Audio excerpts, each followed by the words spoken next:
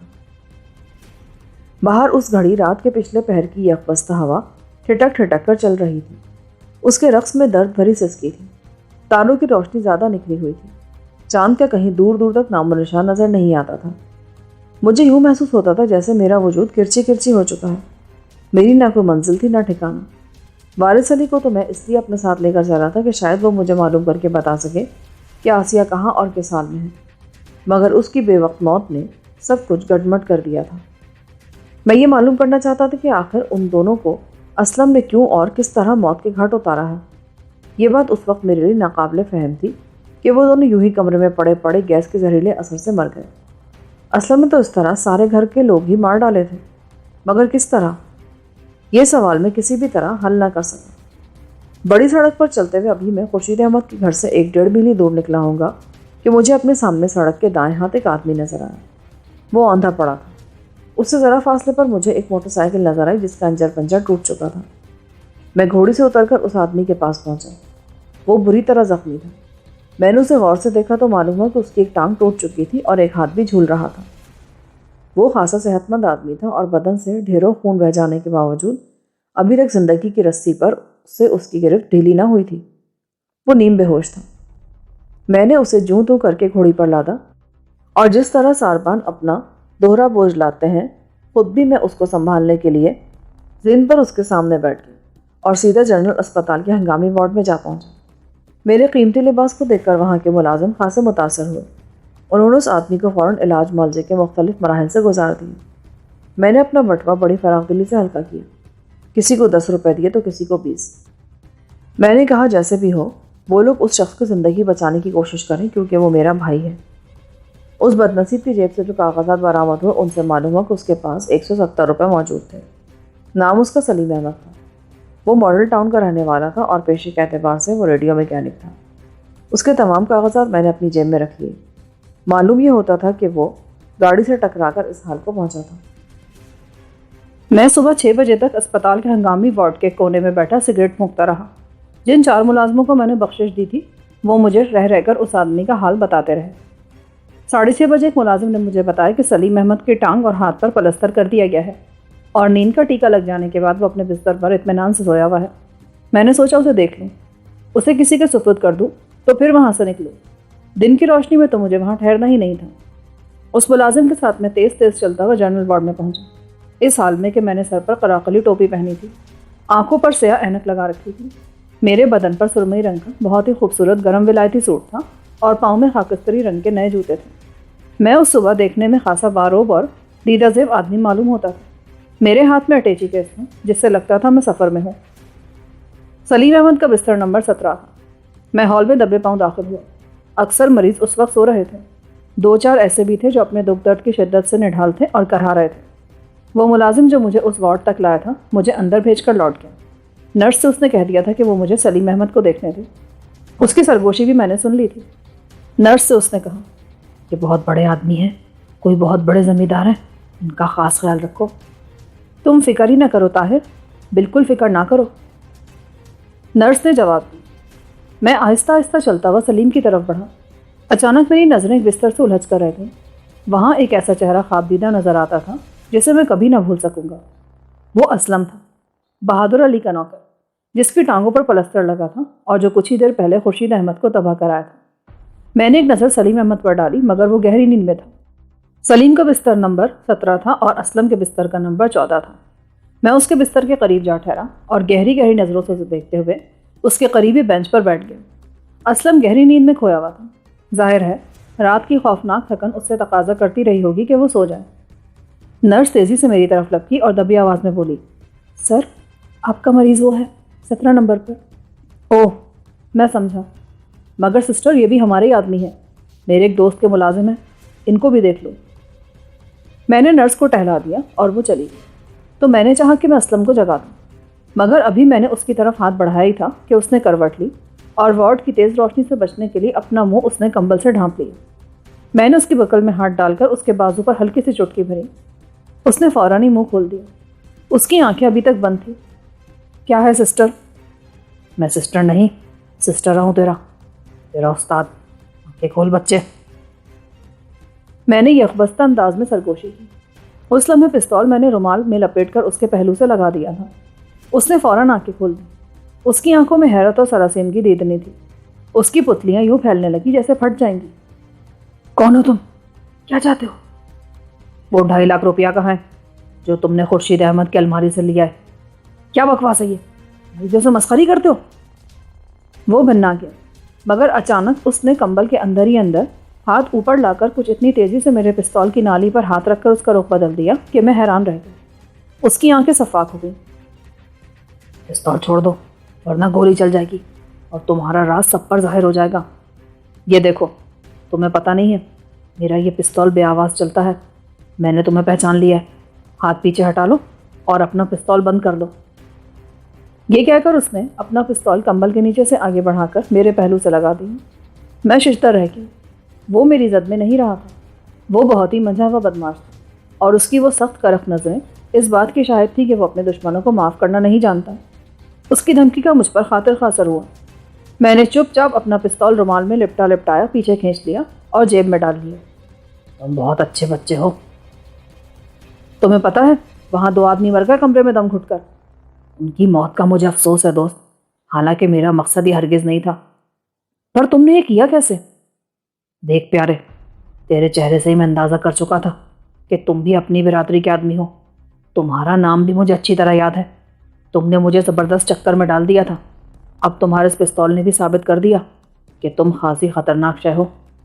اب مجھے یہ معلوم کرنے میں دلچسپی نہیں کہ تم نے کتنے آدمی مارے، کتنے ڈاکے ڈالے، کیا کیا چرایا۔ سب بیکار ہے۔ یہی بہت کافی ہے کہ تم بھی داغی ہو۔ اس لیے میں تمہیں بتا دیتا ہوں کہ میں وہاں کسی کو مارنا نہیں چاہتا تھا، پھر بھی وہ مر گئے۔ میرا خیال تھا وہ لوگ صرف بے ہوش ہو جائیں گے۔ میں نے کیا یہ تھا کہ گلی میں سوئی گیس کی میٹر کے نیچے جو سوئچ ہوتا ہے نا، اسے بند کر دیا تھا صرف 10 منٹ کے لیے، جس سے کمروں میں موجود ہیٹر بجھ گئے۔ اس کے بعد میں نے دوبارہ سوئی گیس کھول دی۔ نتیجہ یہ نکلا کہ تمام کمروں میں گیس کا زہر بھر گیا اور سب لوگ بے ہوش ہو گئے۔ البتہ تم جاگ رہے تھے اس لیے اٹھ کر باہر آ گئے۔ تمہارے دونوں ساتھیوں پر گیس نے بہت ہی گہرا اثر کیا اور وہ بے ہوشی کی حالت میں مر گئے۔ یہ بہت برا ہوا۔ میں نے 2.5 لاکھ روپیہ جو وہاں سے چرایا ہے اس میں سے 1 لاکھ روپیہ تمہیں دے دوں گا۔ آج یا کل شام 4 بجے میں رقم تمہیں بھیج دوں گا۔ مجھے اس کی کوئی ضرورت نہیں ہے، بہت روپیہ میرے پاس۔ تم وہ رقم خورشید کو لوٹا دو، ہم اس کے مہمان تھے، وہ مجھے مجرم سمجھتا ہے، اس کا خیال ہے وہ سب کچھ میں نے کیا ہے۔ لعنت بھیجو سارے قصے پر یار۔ پر یہ تو بتا تو وہاں سے نکلا کس طرح؟ میں نے اس کو سارا واقعہ سنا دیا تو وہ بولا، پیر استاد معلوم ہوتے ہو پیارے، بہرحال نکل جاؤ یہاں سے، اور یقین رکھو کہ اگر تم مجھ پر آج احسان کرو گے تو میں تمہیں اس کا کل بدلہ ضرور دوں گا۔ مجھے لگتا ہے تم بہت پریشان ہو۔ ہاں، میری زندگی پریشانیوں سے بھری ہے۔ آواز بتاتی ہے تمہاری کہ تم ہمت ہار چکے ہو، مگر تم ایسے مرد ہو جس کی دوستی اور خدمت پر میں فخر محسوس کروں گا۔ لکھنا جانتے ہو تو لکھو، میں اپنے دوست کا پتہ دیتا ہوں تمہیں۔ وہ ادھر رہتا ہے راوی روڈ پر، بادامی اسٹیشن کے قریب۔ وہ بھائی بنا ہوا ہے میرا، پگڑی بدل بھائی، اپنے ہی کینڈے کا آدمی ہے، اس سے جا ملو، وہ تمہاری ہر مشکل میں مدد کرے گا، مگر اسے مت بتانا کہ میں کہوں۔ میں نے سگریٹ کے پیکٹ پر اس کا دیا ہوا پتہ لکھ لیا۔ بڑے دل گردے والا آدمی ہے وہ، تمہارے حصے کا 1 لاکھ روپیہ میں اسے بھجوا دوں گا، میرا نام لینا اس کے سامنے۔ کہنا کہ اسلم آبی نے بھیجا ہے، پھر دیکھو کیا کیا خاطرے کرتا ہے وہ تمہاری۔ تم بتا سکتے ہو بہادر علی سے تمہارا کیا رشتہ ہے؟ میں کسی زمانے میں اس کا ملازم رہا ہوں، اس کے کھیتوں میں کام کرتا تھا میں، ہم ایک ہی گاؤں کے رہنے والے ہیں۔ اسے پتہ ہے کہ تمہارے لچھن ہے؟ نہیں پیارے، وہ تو میری نیکی کی قسم کھا سکتا ہے، وہ مل بھی جائے نا تو اسے کبھی میرے بارے میں کوئی ایسی ویسی بات نہ بتانا۔ اسے پتہ ہے کہ تمہاری ٹانگیں ٹھیک ہیں؟ نہیں، یہ پلستر تو میں نے 6 مہینے سے لگا رکھا ہے۔ اس نے جب مجھے بتایا کہ وہ خورشید احمد کو 2.5 لاکھ روپیہ دینے جا رہا ہے تو میں نے کہا مجھے بھی ساتھ لے چلو، میری ٹانگوں میں درد رہتا ہے، کوشش کر کے اسپتال میں داخل کروا دینا۔ وہ مان گیا تو میں اس کے ساتھ شہر چلا آیا۔ رات خورشید کے گھر سے نکل کر بہادر علی نے مجھے یہاں لا کر وارڈ میں داخل کرا دیا۔ میں نے 100 روپیہ دیا ایک آدمی کو اور کام بن گیا، اس نے مجھے باہر جانے دیا۔ رات 12 بجے میں نے اپنے ایک ساتھی کو یہاں سلایا اور خود چپ چاپ خورشید کے گھر جا پہنچا۔ وہاں سے فارغ ہو کر آیا تو اپنے ساتھی کو رقم دے کر میں نے گھر بھیج دیا اور خود یہاں لیٹ گیا۔ افسوس یہ ہے کہ 2 آدمی خواہ مخواہ مر گئے۔ اس بات کا افسوس نہیں ہے تمہیں کہ تم نے خورشید احمد کو لوٹ لیا؟ ارے نہیں میرے بھائی، اس نے تو کوڑیوں کے مول حاصل کی تھی وہ زمین کسی زمانے میں، اب چاندی بنا رہا اس کی۔ یہ دراصل ایک بیوہ کی زمین ہے جسے اس نے کوئی 5 سال پہلے ہیرا پھیری سے اپنے نام لگوا لیا تھا، اب بھی 5 مربع زمین باقی ہے اس کے پاس۔ اس آدمی کو تو لوٹنا انصواب ہے۔ اس نے بلا جھجک اپنی ساری کہانی مجھے سنا دی، پھر بولا تم جاؤ اور سیدھے شیر دل کے پاس پہنچو، میں بھی جلد وہاں پہنچوں گا۔ میں ذرا سلیم احمد کو دیکھ لوں۔ ہاں دیکھ لو، اگر یہ آدمی زخمی نہ ہوتا تو شاید تم مجھے قیامت تک نہیں پا سکتے تھے، پر خیر مجھے خوشی ہے کہ تم جیسے جواں مرد سے میری ملاقات ہو گئی۔ یہ کہہ کر اس نے مجھ سے بڑے تپاک سے ہاتھ ملایا اور میرے ہاتھ کو محبت سے بوسہ بھی دیا۔ بہت چالاک آدمی تھا وہ۔ سلیم احمد ابھی تک سویا ہوا تھا، خواب آور ٹیکا اپنا اثر دکھا رہا تھا۔ میں نے اسے جگانا مناسب نہ سمجھا اور آگے ہی آگے چلتا ہوا دوسرے دروازے سے باہر نکل گیا۔ اسپتال کے لان میں گھوڑی بے چین ہو رہی تھی۔ میں نے اس کی لگام تھامی اور اسے چلاتا ہوا باہر نکل آیا۔